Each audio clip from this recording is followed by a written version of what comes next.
Bonsoir à tous, merci de nous rejoindre pour cette édition régionale. Y a-t-il encore un avenir pour Plissorol? Les salariés ont bien du mal à y croire car la société de contreplaqué, longtemps leader en Europe, est aujourd'hui en redressement judiciaire. Mais 3 repreneurs se sont manifestés.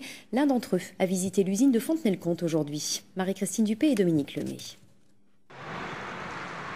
Ce n'est en fait pas la première fois que Ghassan Bitar visite l'usine de Fontenay. Déjà, il y a un an, il était candidat à la reprise de Plissorol, mais le tribunal de commerce lui avait préféré le chinois Zhang. 11 millions d'impayés plus tard, l'entrepreneur libanais est toujours prêt à reprendre les 3 sites de production, dont le Vendéen avec ses 120 emplois. J'étais préoccupé et inquiet, après 1 an de reprise par le groupe chinois, que l'usine ait perdu de ses capacités. Mais ce que j'ai vu aujourd'hui, c'est de bon augure. Dans l'industrie des produits du bois, la société John Bitar n'est pas la première venue. Depuis 1955, elle possède au Ghana 3 sites de production qui emploient 3000 salariés.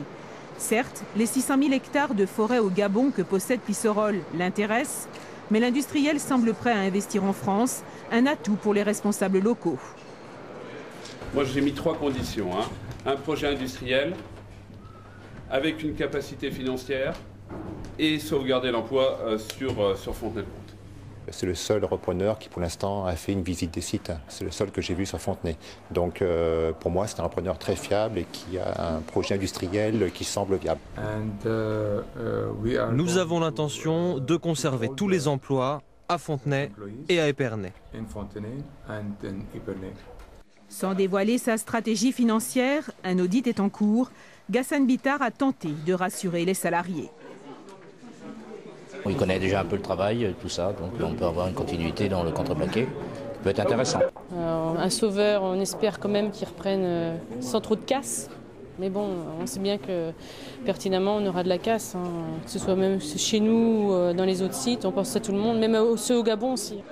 Pour les 450 salariés de Plissorol, encore 22 jours d'attente avant que ne soit connu le nouveau repreneur.